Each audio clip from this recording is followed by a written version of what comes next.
Oh boy, this is great. Thank you. No, seriously, thank you, Veg777, for kicking off a Twonk circus. And thank you to LupinNemesis, Mythodyn, WDF70, OceanFragments, John, whatever, because I don't feel like having a stroke trying to read that bollocks. And especially Brim4467. Your contributions and engagement are truly appreciated, and here's your reward.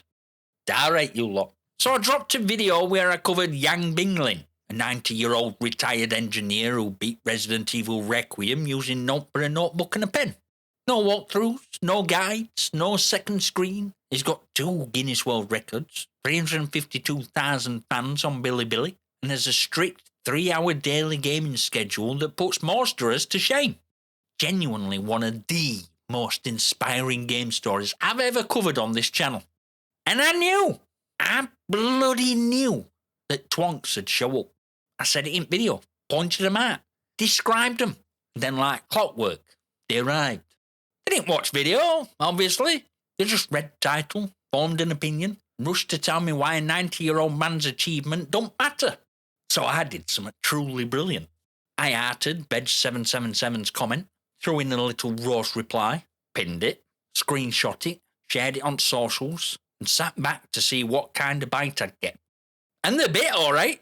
7 Twonks walked straight into crosshairs I'd already set up in a video they didn't watch. Here's how that went. It all started with Veg777. He dropped this absolute belter. Wow, what a nothing burger video. This would be impressive if it wasn't a game with yellow paint everywhere so people like DSP won't get lost. Now, as I said, I pinned that comment at top at comments, arted it, liked it, and replied with, a 90-year-old man used nothing but a notebook and a pen to draw maps and track spawn patterns in a new game. And you think that's not impressive? Tell me, do you think colouring books are abstract art? Man holds 2 Guinness World Records. What do you have? A participation certificate from your high school 100-metre dash. Then I screenshot that little exchange and shared it on socials with a link back to the video. Because if someone's going to have me free content, I'm going to use it. But see, this claim of yellow paint everywhere is one of those criticisms that tells you someone hasn't played game. If you know out about Resident Evil 9, you'll know that one of its most praised design decisions is how it specifically addressed yellow paint problems that plagued RE4 Remake. That game got absolutely hammered for slapping bright neon yellow on every climbable ladder, every breakable crate, every interactive surface. It looked like someone had gone at a medieval castle with a tin of Dulux. And Capcom? They actually listened. RE9 replaced all of that with contextual environmental cues. Yellow tie-down straps on ladders, shipping labels on crates, industrial cable ties on objects, things that exist in real industrial environment and make visual sense without breaking immersion. And this has been covered by Reset Era's design community, G Infinity Esports, a full UX breakdown on Medium by a user experience analyst, even a YouTube deep dive by DX, Gaming Press, modding communities, Steam discussions, and academic UX analysis all agree RE9 handled environmental guidance better than any recent Capcom title. But Veg says yellow paint everywhere, showing his knowledge ended at a game released in 2023. That same criticism doesn't apply to this game. And his DSP reference, for anyone who doesn't know, is Darkside Phil, content creator famous for being spectacularly bad at games while blaming everything except himself. Veg has thrown that in to imply RE9 is so easy even DSP could manage it, which would require knowing what RE9's difficulty structure looks like, which would require playing it, which would also require watching more than 20 seconds of my video before commenting. But clearly we're asking a lot of today's youth. Now, separate comment, completely unrelated to Veg's thread, in comes OceanFragments with, bruh, I played Return to Zork all the way through, pre-internet, as a 10-year-old. Get on my level. Get on my level. Let that breathe for a second. A 10-year-old with a developing brain, 0 responsibilities, unlimited free time, and presumably an entire summer holiday to throw at it, versus a 90-year-old man with declining motor function, a strict 3-hour daily schedule, and 2 independently verified Guinness World Records. And OceanFragments thinks he's flexing. And he's flexing with Return to Zork, a point-and-click adventure game based on classic text-based adventure games. And if you have ever played a text-based adventure game, you know there are two words that shouldn't have been in that sentence, and they are adventure and game. Shout out to John Robertson for that, and I'll see you in Dark Room on May 30th. But here's what makes OceanFragments a proper specimen. His channel has no original content. Not a single video, just curated playlists or other people's work. So he's assembled a collection of things he didn't make and decided that qualifies him to tell a double Guinness World Record holder with 352,000 fans to get on his level. This is peak Git Good culture with absolute zero self-awareness. You played a game as a kid with infinite free time. Congratulations. Yang's doing it at 90 with an engineering-grade analytical methodology, a notebook full of hand-drawn maps, and more followers than most gaming channels will ever see. Slightly different league, mate. Next, we got LupinNemesis, who dropped this. So 90-year-old did what I did on Nintendo when I were a kid.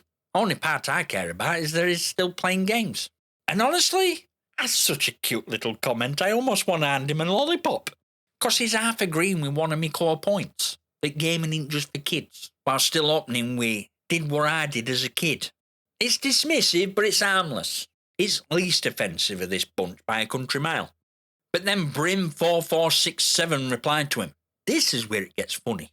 Brim says, guy's 90, that means he were playing Zelda 2 and Battletoads, actual hard games that had no internet gameplay or FAQ. This is hilarious to me, because it's completely wrong. Young Binglin is not some OG retro gamer who's been doing this since Atari. He didn't start gaming until after he retired in 1996. He bought his first PlayStation in 1998 at 63 years old. This man stepped into gaming as a pensioner and built his way up. His confirmed library includes Tomb Raider, Call of Duty, Hitman, Sniper, Red Dead Redemption 2, Ghost of Tsushima, Cyberpunk 2077, God of War 3, Last of Us 2, and Resident Evil. And I've seen videos on his Billy channel of him playing Demon Souls and Elden Ring. Let me repeat that. A 90-year-old man has played Elden Ring, a game that made grown adults cry and throw controllers. A game with a community built entirely around telling people to get good, and Brim thinks he was sat there in 1988 playing Zelda 2. Now, mate, he was working as an oil and gas engineer. He came to gaming late and embarrassed younger generations who can't get past a tutorial without looking at walkthroughs on internet or downloading cheats. Brim not only missed that point, he invented a completely different person to argue against. Then there's Brim's comment directly to me. New games are made for toddlers, this ain't hard. You must be young or something. Beating games without internet were normal until 20 years ago. I'll take that compliment, Brim. I'm 47, which, based on your comments, probably makes me older than you. But cheers. And yeah, beating games without internet were normal until 20 years ago, which is literally what I called our TIMP video. I talked about younger gamers resorting to spending a quarter of their gaming time reading those guides, which you'd know if you'd watched it. But you saw an intro, fobbed it off, rushed at comments like a true millennial. For we are the first generation to accomplish nothing. And yet you've got audacity to dismiss accomplishments of a 90-year-old man with more followers than you know what to do with. And speaking of dismissing things, Brim then wandered into another thread to tell someone that Myst sucked. Yeah, it's a subjective view. I won't take that away from you. But then he compared it to Echo Dolphin. And that's where I draw the line. Comparing Myst to Echo is like comparing a 5-star gourmet meal with McDonald's. They're not even in the same league, mate. Yeah, Echo were hard. I'll give you that. But it only sold 570,000 copies worldwide. Myst accumulated over 6.3 million and it's still praised as a genre-defining adventure game. Neither game sucked, but let's not pretend they're comparable. One redefined PC gaming, other came bundled with your Mega Drive. And then there's WDF70, who reckons I should just make another video titled Man Walks Down Hallway, because apparently Resident Evil is meant to be beaten. so beating it ain't impressive. And it's not like Elden Ring, where there's a massive skill gap. Again, two entirely different games in two entirely different genres, and you're comparing them like that same exam paper. Survival horror and action RPG don't require identical skill sets. Measuring one against other tells me you think hard only means big boss with lots of health. Resource management, puzzle solving, ammo conservation, spatial mapping, environmental awareness, those are all skills too. They're just not ones that get you clips for your montage. And here's where it gets properly embarrassing for WDF. As I just mentioned earlier, Yang has played Elden Ring, and I wager he tackled them with same impressive discipline he brought to Resident Evil. So you're sat there using Elden Ring as your benchmark for real difficulty. Meanwhile, a 90-year-old pensioner with a notebook has already been there and done that. And let's be clear, Resident Evil Requiem is not just a walk in park. It's got 4 difficulty settings, including an insanity mode that changes item placements and enemy spawns. There is genuine skill behind completing it, same as any adult-rated survival horror. Your comment comes across as another one of those Git Good merchants stroking your own ego every night because you've got no one to stroke it for you. And then we've got Xiornii, or whatever that says, because I'm genuinely not reading that full username. His contribution is, someone beat a game just playing it? No. Oh my God, this needs to be spread out to media, governments. Damn, man. You, mate, missed an entire point of that video, and it was probably aimed at people just like you. A feel-good story of a man in his 90s, making world media, collecting 2 world records. Says a lot about your character when your first instinct is sarcasm.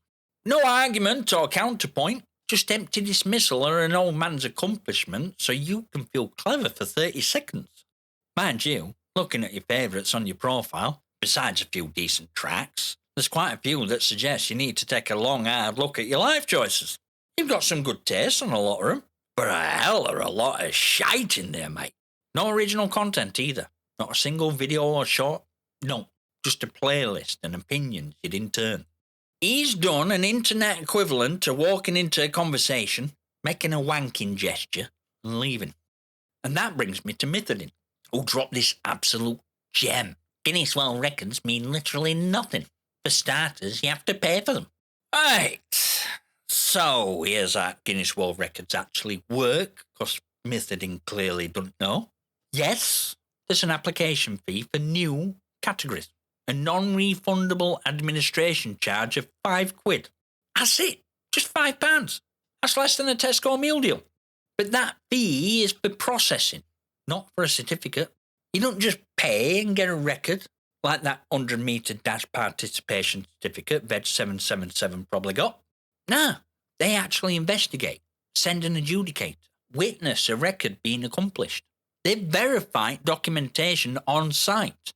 Young Binglin had his identity and age independently verified in Luzhu, Sichuan, on 2 separate occasions, December 2023 and August 2025. If they'd found someone more famous and older on Bilibili, he would have wasted his money because he wouldn't have got those awards.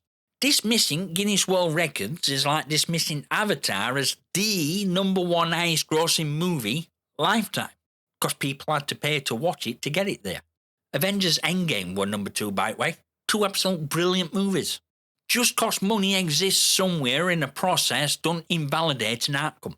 Mythodyn's taken a sliver of truth, stretched it beyond recognition, and used it to dismiss achievements for a man who's been gaming longer than most at youth have been breathing, probably including Mythodyn. So, now it's time for grand ceremony. And normally, every Twonk gets their own badge. Custom designed, a little merit award for services to stupidity. But this time, I couldn't be asked. Because there's a theme running through every single one of these comments. And it's so painfully obvious, it's laughable. None of them watched that video. They saw a title and probably wrote the comment while the intro played. And every single comment wasn't just dismissing Yang's accomplishment, it were about them. Their achievement, their ego, their opinion. OceanFragments played Return to Zork. Brim obviously played Zelda. WDF plays Elden Ring. It's all, what about me? Now, I mentioned in video how his notebook belongs in a museum next to a framed screenshot of every kid who rage quit Elden Ring. I pointed out how his efforts prove gaming ain't just for kids, and it's genuinely beneficial for your mental health. I wasn't just congratulating an elder on his accomplishments. I made a specific point about gaming culture that I knew 99.99% of a certain type of gamer would ignore and brush off as note. And that's 'cause their ego couldn't handle being shown up by an old geezer. That ego shines in every single one of those comments, 'cause they made it about themselves. They weren't just brushing off Yang's accomplishment as note to be proud of. They made it about their accomplishments, their ego. And that, my friends, is why Twonk Chronicles exist, calling out these idiots. So, for their collective lack of self-awareness, for not watching video before commenting, and for probably having an ego so bruised they had to comment, I present Veg777, Brim4467, OceanFragments, LupinNemesis, WDF70, Xiornii, and Mythodyn. All here, we a shared award. Ego engagement, first class. 'Cause your engagement, your ego, pushed my video to more viewers.